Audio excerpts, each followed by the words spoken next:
Bienvenidos, amables oyentes, a esta nueva transmisión del programa de estudio del libro de Daniel. Sintetizando brevemente lo presentado en nuestro tema anterior, nos trasladamos imaginariamente a la antigua región del cercano oriente denominada por los historiadores la media luna de las tierras fértiles. Y en las postrimerías, nos estamos ubicando también en las postrimerías del siglo VII antes de Cristo. Allí nos encontramos con los protagonistas de la historia. ¿Cuáles fueron las circunstancias de aquellos días? Resumiéndolo brevemente, Nínive, la capital del poderoso e inhumano imperio asirio, había sido destruida por las fuerzas combinadas de los medos y de los babilonios. Al caer esta ciudad, dejó un vacío. Ese vacío político, militar, quiso ser llenado por varias naciones que se enfrentaron, tratando de buscar la supremacía. Sin embargo, la palma, el laurel de esa confrontación, se la llevó Nabopolassar, quien va a dar origen a lo que los historiadores han llamado el primer imperio universal. A la muerte de Nabopolassar, surge su hijo Nabucodonosor, y con Nabucodonosor se consolida el naciente imperio neobabilónico, o conocido también como la Nueva Babilonia. Durante 42 años que duró su reinado, hasta su muerte, ocurrida en el año 582 a.C., Nabucodonosor construyó un imperio sumamente poderoso. Basta con recordar que llevó el perímetro de la ciudad del Éufrates a 21 kilómetros. Esto es bastante. El perímetro de la ciudad, y que estaba amurallada, tenía 21 kilómetros. Si lo comparamos con los 12 kilómetros de perímetro que alcanzó Nínive en su época de mayor esplendor, o los 10 kilómetros de perímetro que tuvo Roma, o los 6 kilómetros de perímetro que tuvo Atenas, también en su máximo apogeo, resulta entonces fácil constatar que prácticamente la ciudad de Babilonia duplicó el tamaño de la ciudad más grande del mundo antiguo. Fue una ciudad portentosa.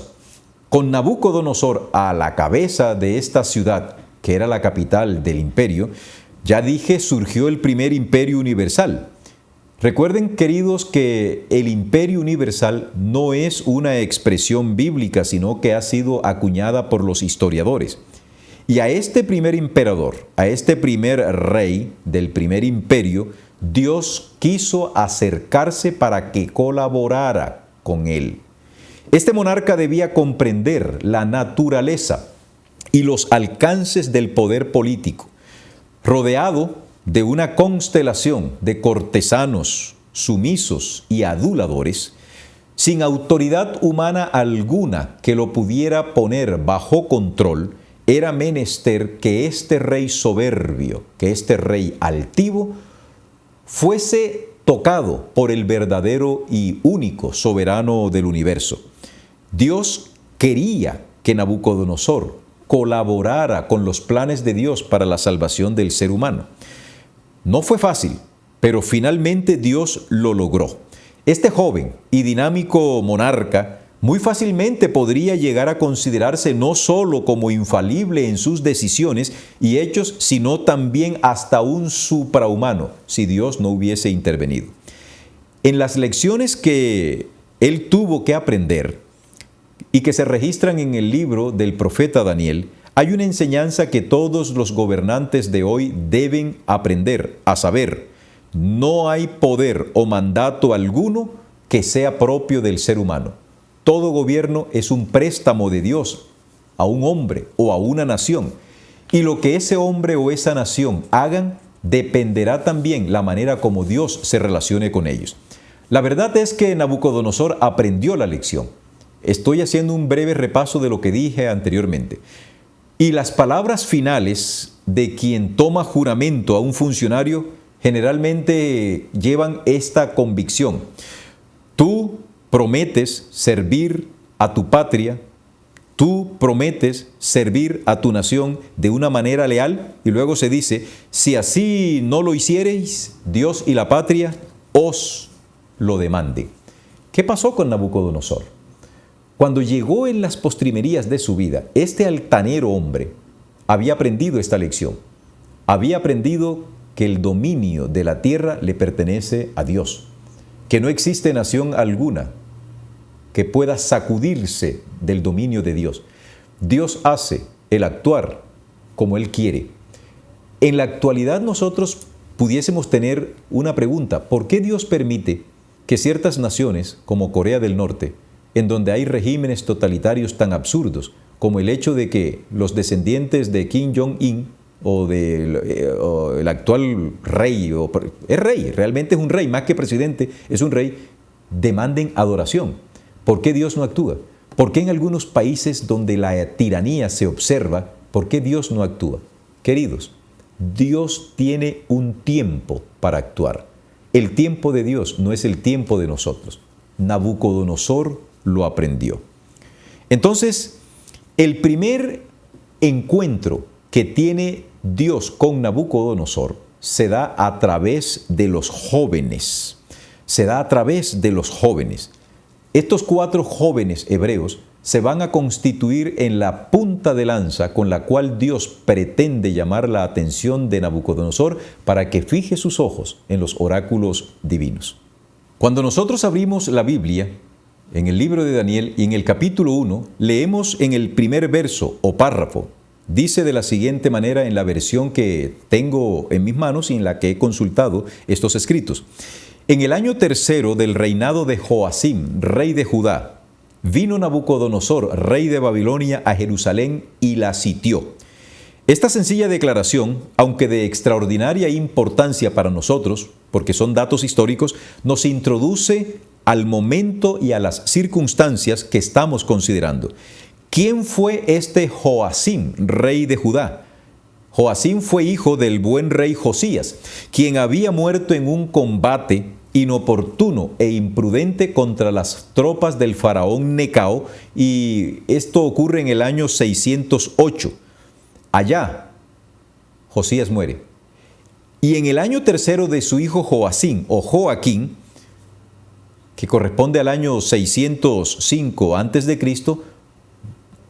Nabucodonosor sube a Jerusalén y establece un sitio.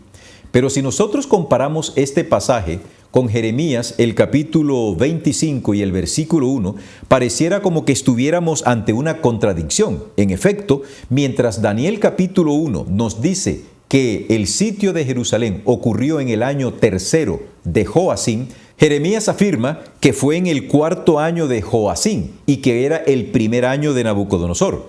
Por mucho tiempo se interpretó esta aparente discrepancia como un error histórico del libro de Daniel. Pero ya no más. Ya no se puede manejar este error. El erudito adventista Edwin Till, luego de años de estudio, descubrió la clave de esta y varias otras aparentes discrepancias cronológicas que se observan en la Biblia. ¿Qué fue lo que encontró Edwin Till? Que los pueblos del cercano y antiguo Oriente no computaban el primer año de sus monarcas y gobernantes como primer año, sino como el año ascensional. Este año ascensional se extendía desde el día de la coronación hasta el siguiente año nuevo y podía tener una duración muy variable, desde pocos días hasta casi un año. Por ejemplo, si Nabucodonosor tomó el poder el 31 de diciembre del año 605, estamos colocando este ejemplo no más, el primer año ascensional va desde el día 31 de diciembre hasta cuando se acabe el primer día. Aunque hubiese durado un solo día de ese año, ese día se considera el año ascensional.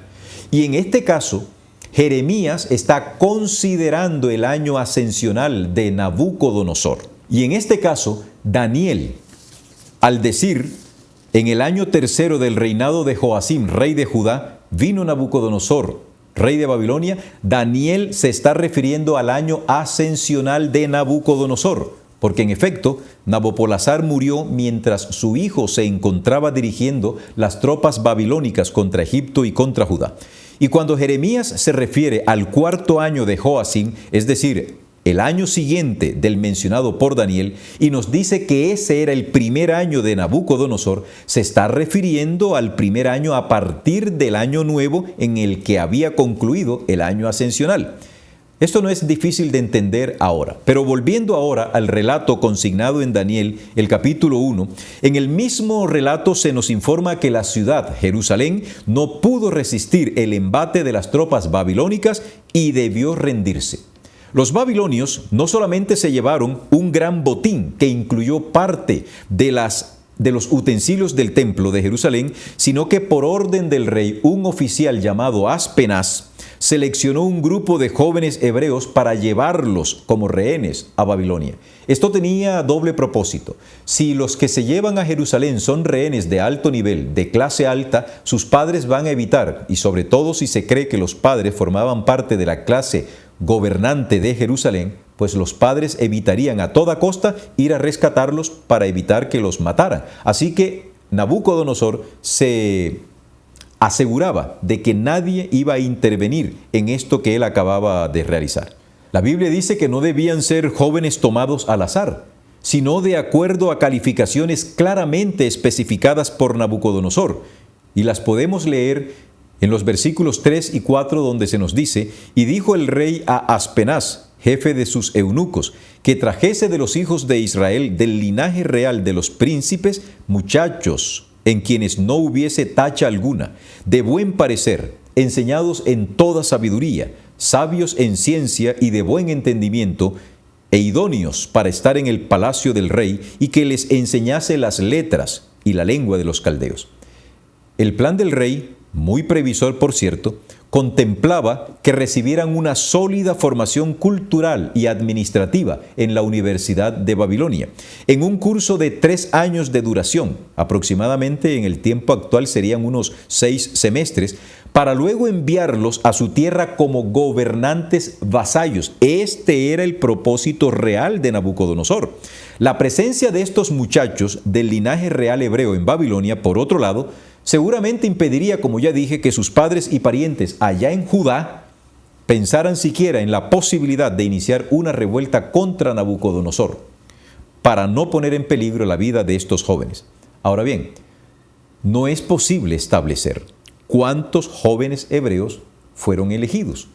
No nos es posible saberlo, pero de entre esos jóvenes hebreos hubo 4 cuyos nombres registra el versículo 6, Daniel, Ananías, Misael y Azarías.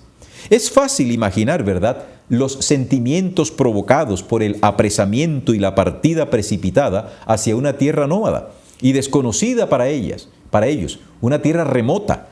Al despedirse de sus familias, si es que le fue concedida esa gracia, seguramente lo hicieron con la convicción de que la separación habría de ser muy larga, si es que alguna vez podría darse realmente la oportunidad de un reencuentro. El viaje a Babilonia debió haber durado, en el mejor de los casos, algo más de un mes. Y en su transcurso no solo debieron soportar el trauma afectivo del alejamiento del hogar y de la patria, sino el problema de un inevitable agotamiento físico. Y lo que hacía aún más punzante la tensión de la incertidumbre era el desconocimiento de la clase de futuro que a ellos les esperaba. Ya en la ciudad, y luego de recorridos más o menos los 700 u 800 kilómetros desde Palestina, Aspenaz, el funcionario que los había apresado, les da una noticia totalmente inesperada y al mismo tiempo bastante alentadora, a saber, no serían colocados en prisión, ni se los sometería a trabajos forzados, como lo estaban temiendo, sino que serían alojados en los dormitorios de la Universidad Imperial y con una beca que cubriría todos los costos durante los 3 años que duraría su formación académica. No terminaron allí las sorpresas. No, en efecto, apenas habían empezado a instalarse en sus cuartos cuando vieron aparecer a unos sirvientes que portaban humeantes bandejas, al mismo tiempo que se les comunicaba que a partir de ese momento su comida sería no la del comedor universitario, sino la de la mismísima mesa del rey. Mal alimentados, como seguramente habían estado durante todos esos días de viaje, se les proveía ahora de viandas suculentas, nada más y nada menos que venían de la mesa del rey. Y vaya que era un cumplido real. Cualquier muchacho se hubiese sentido halagado frente a tamaña recepción. Seguramente no era este el momento adecuado para vacilaciones o miramientos. No era cuestión de despreciar tales atenciones del rey, no fuera que las cosas cambiaran drásticamente. ¿Qué hubiese hecho de pronto un joven en la actualidad? No lo sabemos. Pero, además de una situación tan especial y desusada como esta, seguramente el Dios de sus padres no esperaría de ellos tanto como como cuando vivían allá en sus hogares en la lejana Palestina. Esa pudo haber sido perfectamente la forma en la que razonó la mayoría de los jóvenes cautivos mientras se regalaban copiosamente con esos manjares. Voy a permitirte que sigas leyendo el texto. Yo voy a hacer un alto y en la próxima emisión vamos a continuar con esta tercera parte del estudio del libro de Daniel.